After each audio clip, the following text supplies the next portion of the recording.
आइए सीखते हैं बहुपद। बीजीय व्यंजक चर तथा अचर राशियों के योग, अंतर, गुणन, भाग इत्यादि के संयोग से बने पद को बीजीय व्यंजक कहते हैं। जैसे 4x, 3y - 5, 5x² + 7x + 8 बहुपद। ऐसे बीजीय व्यंजक को बहुपद कहते हैं जिसमें चर राशि का घातांक धनात्मक पूर्णांक हो। जैसे x है चर राशि, y है चर राशि, तो x की घात यहाँ पर 1 है, इधर x की घात 2 है, तो ये धनात्मक है। पदों की संख्या सीमित है, जैसे इसमें 1 पद है, इसमें 2 पद है, इसमें 3 पद है।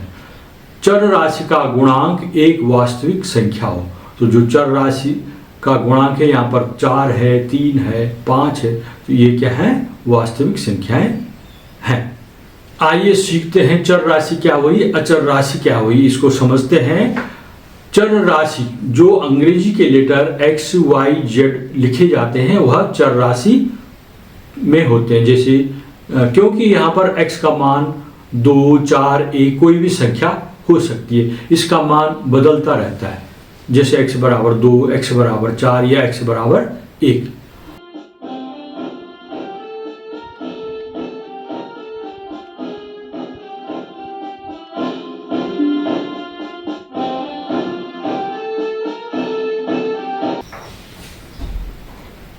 और अब सीखते हैं अचर राशि।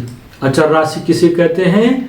अचर राशि जिस राशि का मान बदलता नहीं है, जैसे संख्या 4, 5, 3, 1 आदि यह स्थिर रहती है। गुणांक को समझते हैं। -5x² का गुणांक अर्थात x को किस संख्या से गुणा किया गया है वही गुणांक हुआ। जैसे -5x² का गुणांक क्या होगा? -5। x² का गुणांक बराबर ऋण5। ये हो गया।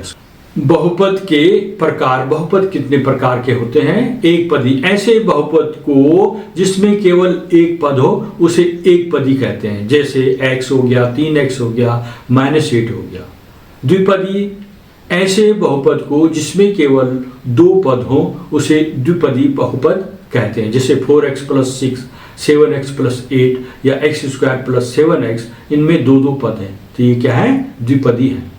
त्रिपदीय। ऐसे बहुपद को जिसमें केवल 3 पद हो उसे त्रिपदीय कहते हैं। जैसे जिसमें 3 पद हो, जैसे 5x² + 7x + 8 या 8x + by + c, इनमें भी 3 पद है, तो इनको कहेंगे त्रिपदीय।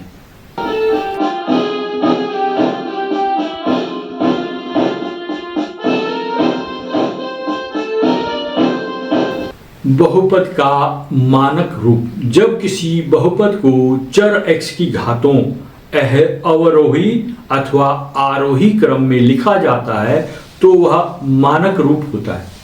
अवरोही का मतलब होता है घटते हुए क्रम में, और आरोही का मतलब होता है बढ़ते हुए क्रम में। जैसे 1, 2, 3, 4 ये बढ़ती हुई संख्या है।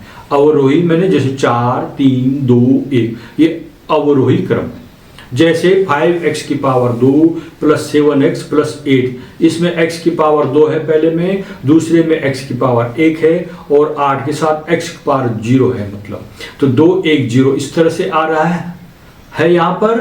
तो यहाँ पर मानक रूप में लिखा गया है। अब बहुपद की घात किसे कहते हैं? किसी बहुपद में चर राशि के उच्चतम घात वाले पद का घातांक उस बहुपद की घात कहलाती है। जैसे 5x² + 7x + 8 है, इसमें सबसे बड़ी पद की घात x की घात 2 है, तो इस बहुपद की अधिकतम घात 2 है, अतः इस बहुपद की घात 2 कहलाएगी। अब यहाँ पर देखते हैं रेखिक बहुपद किसे कहते हैं? घात 1 के बहुपद को रेखिक बहुपद कहते हैं। जैसे ax + by + c, x1 है, यहाँ पर y1 है, ये इनकी घात 1 है, अर्थात तो इनको रेखिक बहुपद कहते हैं। आइए प्रश्नावली 2.1 को हल करते हैं। उसका पहला प्रश्न का पहला खंड।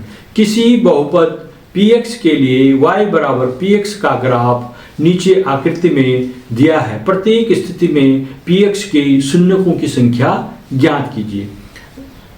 उत्तर में होता है, इसमें रेखा ये देखना है रेखा कितनी बार एक्स एक्स को काटती है, वही पी एक्स के शून्यकों की संख्या होती है। यहाँ पर ग्राफ में देखिए ये एक्स एक्स है और ये वाई एक्स है। ये जो रेखा है ये रेखा यहाँ पर एक्स एक्स को 1 2 3 बार काट रही है, तो इसके शून्यकों की संख्या हो जाएगी 3। इस तरह से इन सभी प्रश्नों को हल करना, केवल एक्स एक्स को देखना है कितनी बार कट रहा है। आगे देखते हैं।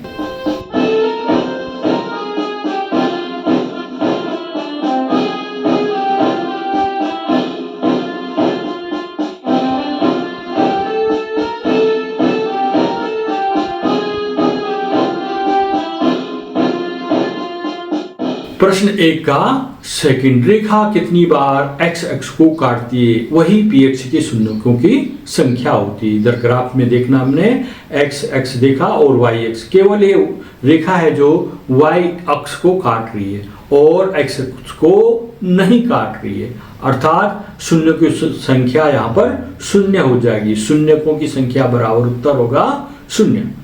प्रश्न 1 का थर्ड, यहाँ पर ये जो एक्स एक्स पर है ये रेखा 1 बार काट रही है, तो यहाँ पर पी एक्स बराबर क्या हो जाएगा 1, शून्यकों की संख्या बराबर 1 उत्तर आएगा इसमें।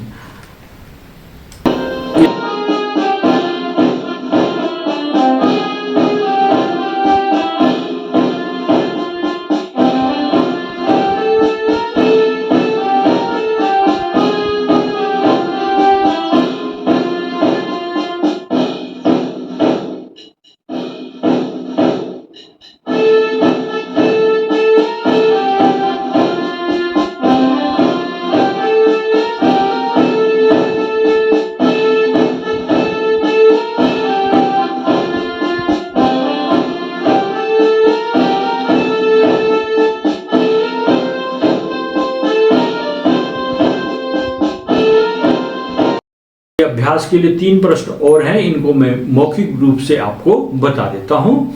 यहां पर ये एक्स एक्स को ये रेखा 2 बार काट रही है, तो पी एक्स के शून्यकों की संख्या बराबर 2। दूसरे वाले ग्राफ में एक्स एक्स को ये रेखा 1 2 3 4 बार काट रही है, तो यहां पर पी एक्स के शून्यकों की संख्या बराबर 4 हो जाएगी। तीसरे में अंतिम है जो, उसमें एक्स एक्स को ये रेखा 3 बार काट रही है, तो यहाँ पर शून्यकों की संख्या हो जाएगी 3। इस तरह से ये प्रश्नों के हल होंगे। धन्यवाद।